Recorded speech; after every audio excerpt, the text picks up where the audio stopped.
YCP chief Jagan పై మంత్రి రాంప్రసాద్ రెడ్డి ఆగ్రహం వ్యక్తం చేశారు. జగన్ పేద ప్రజల రక్తం తాగాడని, పేద ప్రజలను కష్టాలకు గురిచేసి అక్రమ కేసులు బనాయించిన ఘనత జగన్దేనని విమర్శించారు. రైతులు, కార్మికుల ఉసురు తగిలి ప్రభుత్వం నుంచి వైదొలిగారన్నారు. ఇప్పటికి 11 నెలలైంది రాష్ట్రంలో కూటమి ప్రభుత్వం ఏర్పాటైన తర్వాత.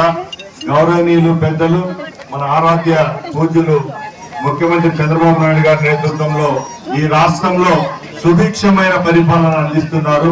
ముఖ్యంగా దానిలో భాగంగానే ఎన్నో అభివృద్ధి కార్యక్రమాలు ఈ రాష్ట్రంలో జరుగుతున్నాయి. మనం అందరం గమనించాలా, ఈ రోజు చిత్తూరు అంటే చంద్రబాబు నాయుడు గారు ఇదే ప్రాంతంలో పుట్టి ఆయన చిత్తూరు జిల్లాకు మంచి చేసే పనిలో భాగంగానే ఇలాంటి ఎన్నో మహోన్నతమైన కార్యక్రమాలు చిత్తూరు జిల్లాలో ప్రవేశపెడుతున్నారు. ఆ కార్యక్రమాలన్నిటికీ తోడ్పాటుగా ఇక్కడ యువకుడు ఉత్సాహవంతుడైన కలెక్టర్ గారు కూడా మన జిల్లాకు ఉండడం మీ అందరి అదృష్టం.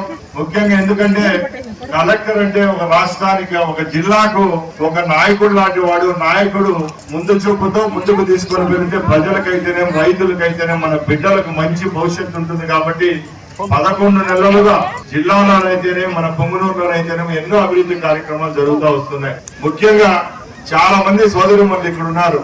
ఇప్పుడు మన బిడ్డల భవిష్యత్తు బాగుండాలంటే చదువు ముఖ్యం, అన్నిటికంటే చదువు ముఖ్యం.